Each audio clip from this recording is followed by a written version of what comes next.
All right. Another successful pay-per-view for TNA.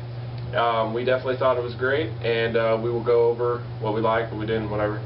Here we go. First match was, of course, Abyss and Black Reign.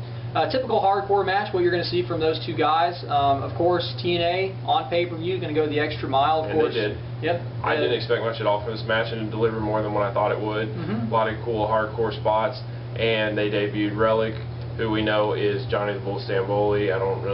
I'm not really into this whole storyline thing, but whatever. Just the way to get guys on TV. Yeah, Abyss even got pushed off the stage while he was in that little chamber thing. So I mean, it was cool. It was exactly what the match was supposed to be. Yep. Motor City Machine Guns and the Dudleys. Wow. I love this feud. Great promo. Love this feud. The promo at the beginning was amazing. It was exactly what needed to be said. It made Motor City Machine Guns seem so much more serious. And that's what a lot of things lack in the business, is when you got a goofy type character, when you got a guy that's always making jokes, and they don't have that serious side, it doesn't work. Like that's what made Shawn Michaels so great, because Shawn Michaels would be like the cocky, arrogant prick, but when you pissed him off, he'd whoop your ass. He would chew gum with his eyes closed, staring in Undertaker's face. It was amazing. It was that extra thing, and then the match itself, man, the Motor City Machine Guns started off with a high-paced X Division style, totally taking advantage of the Dudleys. Then the Dudleys got their way, started beating them down, slowed them down. Yep, slowed them down, beating them down, and then the Motor City Machine Guns, by their athleticism, pulled off the victory. Outsmarted. It was amazing. It was beautiful, and I can't say how perfect they booked this. Yeah, it was perfect. It was great, and I loved every single minute of it. Absolutely. And they got the time to tell the story that they needed to tell. And the crowd is so into this feud. Yeah, they love it. Yeah, because it's such a hardcore heel and such an over baby face, and it's awesome. Yeah, it's great. It's great. And the Dudleys, like you said, they're returning to their roots. They're going as ruthless as they can be. And they're throwing a little bit of comedy in there too. Absolutely. And they're great. They're great. They entertain. The Dudleys are reinventing themselves again. It's like, it's not the ECW Dudleys. It's definitely lighter than that, but it's still. You still feel that same intensity. You do. But there's a comedy to it. Absolutely. But they know when to be serious. Absolutely. And it's It's great. good. Okay. Also, you had the women's division. They had their four-way match. I thought it got a little too much time. Yeah. I really think they need a lot of work, but they're giving you what they have. Also, I feel like the women are definitely putting forth the effort. I don't feel like they're that talented, though. Yeah. I feel like Gail Kim is good. I'm not a big fan of Roxy Laveau or whatever, but I think that there's a lot of women free agents out there that TNA should definitely think about getting, like Trinity, Molly Holly, Jazz. There's a lot of women that can actually really wrestle, and a lot of these women I haven't been that impressed. And I feel like the more experience they get, obviously, is going to be better for the women's division anyways. I definitely feel like a year from now the women's division will be very deep, and it will be definitely something to watch. They're in the beginning stages of it, but I feel like it's still better. But I think Gail Kim is a great champion. Exactly. And I think Awesome Kong is a good contender, so it's going the right direction. Sanjay Dutt and Jay Lethal. Oh man, this match was awesome. And what really got on my nerves about the fact is that it really showed why they need to have pay-per-views outside the Impact Zone, because they were pulling out some amazing stuff. Oh yeah, and the crowd was dead for it because they've seen this a lot. They're spoiled. The Impact Zone, they're not marking out over stuff that should be marked out about, because they've seen all this TNA stuff, and there's so many other people out there that are ready to see the TNA product. And I really hope that TNA says, TNA does what they say they're going to do, and that's actually going to tour outside the Impact Zone for pay-per-view. And I definitely feel like they will. As far as getting into other states, I mean, I don't know how hard it is to book arenas. I don't book shows. I don't know. It could be difficult to get into some states, if they're not familiar with your product. So, I mean, I don't know what they have to go through, but I guarantee you, I mean, if they put forth the effort to do it, they're going to be in a lot of different states putting on great shows. And the fans are going to be so hungry for it, too. But the athleticism in this match was awesome. Beautiful. I would like to see this feud continue with Sanjay turning heel. We went over how our idea was. And, who knows what's going to happen after this Dudley's X Division thing goes down. And you got a kind of a taste of what Sanjay would be like. Yes, he would get irritated. He'd smack Jay in the face. And, you saw that from him. You saw that side. So it was good. Let's see, what was the next match? Of course, you had the tag team match with AJ Styles and Tomko versus the Steiners. Once again, I feel like the Steiners, they had a name. Yeah.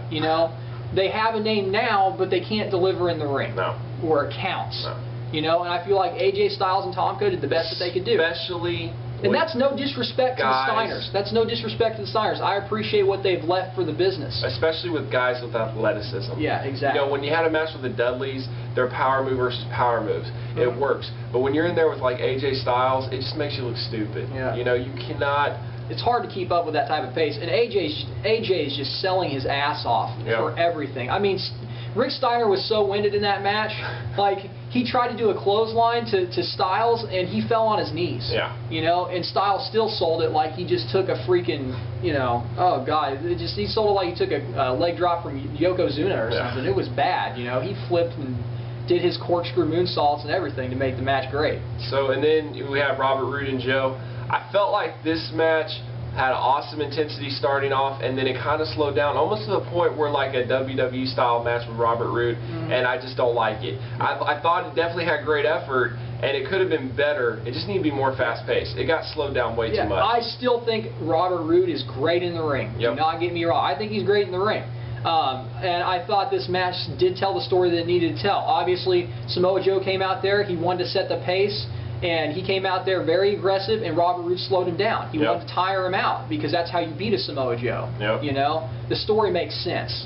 And overall, I still think the match delivered, and I thought it was very good. I thought the match was good, and I thought also that Robert Roode proved that he can put Joe in trouble, and that, you know, he's definitely a force to be reckoned with in TNA. Okay. And Kaz and Christian ladder match. All you got to do, I mean, seriously, there's about 100 different reasons you should buy this pay-per-view on DVD when it comes out, but this is the biggest one. Obviously, you know, everybody knew what to expect going in, and they delivered beyond expectations. The frog splash on the ladder was sick. Yeah. And then, you know, freaking Kaz. The very first thing they did was the high cross body on the ladder. Busted Christian open. I know, I was worried. I thought he was going to have like some serious blood coming out of his eye. Which definitely set the pace for the whole match. Kaz freaking suplexed the ladder on Christian. Kaz leg dropped off a ladder onto another ladder, which was just brutal.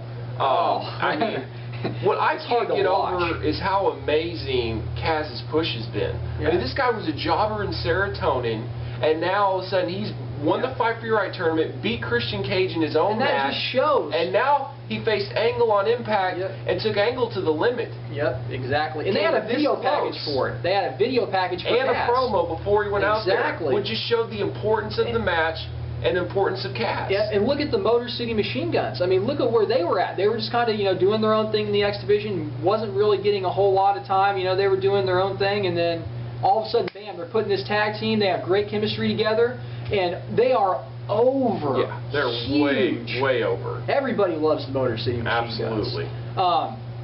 Okay, also you had the main event, of course, Booker T debuting in TNA, showing what he's got. I can't wait to see his match at Turning Point with Christian Cage, if that's what they're heading towards, which is what I think they're doing.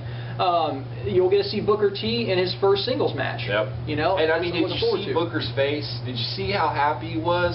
I mean, it showed like he was just reinvented, man. He felt re-energized from that WWE environment. Look how happy he is now. The guy can't stop smiling, and I don't think he's ever gotten that much fan appreciation in his whole career. I mean, these people were so thankful for him coming to TNA because let me tell you something. The TNA fans are the passionate, hardcore wrestling fans that were around in the WWF era, that were around the Attitude Era, and then they slowly left because WWE got so bad. You can go to any TNA fan's freaking house, and they have a WWF video archive. Because that's what it is. We're the passionate fans. And the new WWF is a bunch of new generation fans that don't have the love for the business like the TNA fans do. Absolutely. I mean, that's the bottom line. Or the knowledge. Bottom line, Genesis delivered.